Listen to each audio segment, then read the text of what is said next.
मारो इसे और मारो इसे, ये इसी लायक है। अरे मारो यार।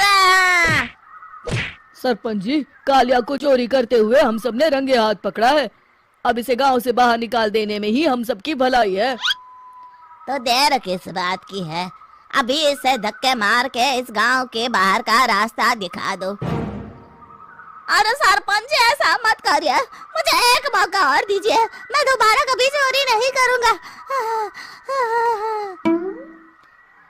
लेकिन गांव वाले उसकी एक नहीं सुनते और उसे मार मार के गांव की सीमा के बाहर निकाल देते हैं। मेरी कमर दर्द के मारे मेरी जान निकली जा रही है। कमबख्तों ने जम के धुलाई की है मेरी। अरे भगवान करे इनके गांव में भूचाल आ जाए, धरती फट जाए और सब गांव वाले उसमें समा जाए। चलते चलते कालिया जंगल में पहुंच जाता है। उसे वहां एक प्रयोगशाला दिखाई देती है। अरे इस जंगल में ये अजीब सा दिखने वाला घर किसने बनाया है, चल कर देखना पड़ेगा। कालिया प्रयोगशाला के पास चला जाता है। दो वैज्ञानिक प्रयोगशाला में बातें कर रहे होते हैं। बधाई हो डॉक्टर चमन, आखिरकार हम दोनों ने मिलकर एक ऐसी घड़ी का आविष्कार कर लिया है जिसे पहनकर कोई भी इंसान गायब हो सकता है। हाँ हाँ, तुमने बिल्कुल सही कहा डॉक्टर जर्माटो। अब कल सुबह ही हम इस जंगल से निकल जाएंगे, लेकिन उससे पहले आज रात के खाने का बंदोबस्त करते हैं। हाँ हाँ, मुझे तो बड़ी जोरों से भूख लगी है, चलो चलते हैं। दोनों वैज्ञानिक वहां से चले जाते हैं। उनके जाते ही कालिया प्रयोगशाला में दाखिल होता है। अच्छा तो ये बात है। कालिया बड़े से कांच के अंदर रखी घड़ी को बाहर निकाल लेता है और अपनी कलाई पर बांध लेता है। फिर घड़ी में लगा बटन दबा देता है। कालिया को एक जोरदार झटका लगता है। कालिया अपने आप को आईने में देखता है तो उसका पूरा शरीर पूरी तरह से गायब हो चुका होता है। अब तो जो चाहे वो कर सकता हूँ। सबसे पहले मैं उन सभी को सबक सिखाऊंगा। गांव वालों, मैं आ रहा हूँ। कालिया गांव की ओर चल पड़ता है। थोड़ी देर के बाद दोनों वैज्ञानिक वहां आते हैं। अरे ये क्या, लगता है कोई हमारी घड़ी चुरा कर ले गया है। ये देखो पैरों के निशान। अब क्या होगा, अगर वो घड़ी किसी गलत हाथों में पड़ गई तो अनर्थ हो जाएगा। तुम चिंता मत करो, हमारी घड़ी में जो बैटरी लगी है ना, वो सिर्फ 24 घंटे चलेगी। उसके बाद वो घड़ी काम करना बंद कर देगी। उधर दूसरी तरफ गांव में सरपंच अपने घर में सो रहा होता है। तभी एक आहट से उसकी नींद खुल जाती है। अरे कौन है वहाँ? बड़े मजे से सो रहा है, आज मैं तुझे नहीं छोड़ूंगा। कालिया पास में पड़ा डंडा उठाकर सरपंच की पिटाई शुरू कर देता है। ये ले, ये ले, तू इसी लायक है, ले। आप मर गए। अरे अरे ये क्या हो रहा है? अरे अरे कोई बचाओ मुझे, मेरे घर में भूत आ गया है। सही कहा, मैं भूत ही तो हूँ, ये ले।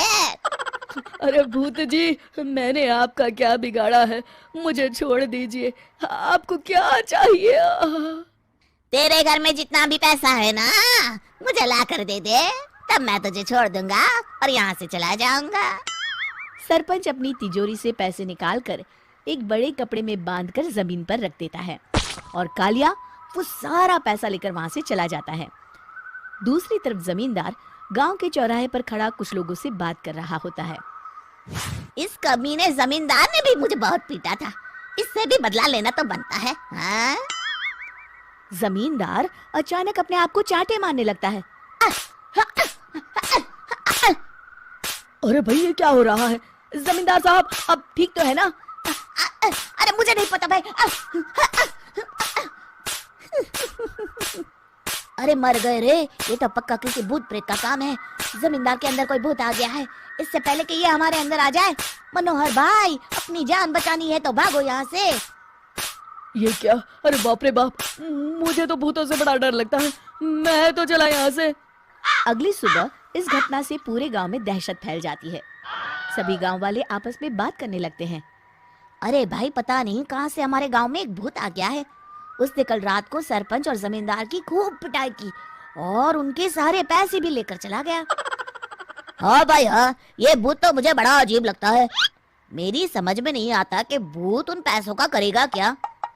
अरे तेल में पकोड़े बना के तलेगा बेवकूफ। इस बात की चिंता करके कहीं वो भूत हमारे घर में ना आ जाए। तुम बिल्कुल सही कह रहे हो आर्या, मैं भी इसी बात से घबरा रहा हूँ। अच्छा, अब मैं अपने घर जा रहा हूँ, तुम सब भी अपने अपने घर चले जाओ, उस भूत का कोई भरोसा नहीं है। हाँ। तीनों वहां से चले जाते हैं। दूसरी तरफ कालिया सारे पैसों को एक खंडर में छुपा देता है। इतने सारे रुपए तो मैंने अपनी पूरी जिंदगी में एक साथ कभी नहीं देखे। इस तरह कुछ दिनों में मैं अमीर बन जाऊंगा। आज मैं उस मोटे बब्बन को अपना शिकार बनाऊंगा।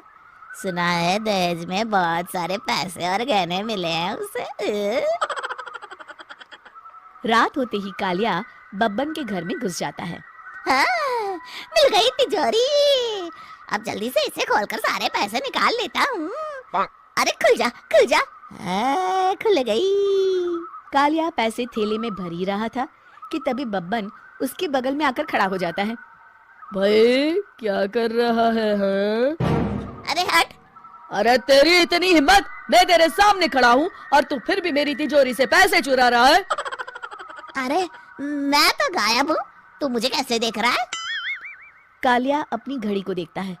अरे इसे क्या हो गया है? हाय, लगता है बैटरी खत्म हो गई। अच्छा, तो आज मैं तेरी बैटरी अच्छे से चार्ज कर देता हूँ। अरे भाग्यवान, जरा मेरा डंडा तो लाना। ये मोटा मुझे नहीं छोड़ेगा। अरे भागो। कालिया भागकर घर के बाहर जाता है। बाहर सभी गांव वाले हाथ में डंडा लिए खड़े होते हैं। अच्छा, तो तू वो भूत है। मुझे माफ कर दीजिए सरपंच जी, मैं आपके और जमींदार जी के सारे पैसे लौटा दूंगा और आज ही हमेशा के लिए ये गांव छोड़कर चला जाऊंगा। शिक्षा, बुराई ज्यादा दिन की मेहमान नहीं होती, एक दिन उसका अंत हो ही जाता है।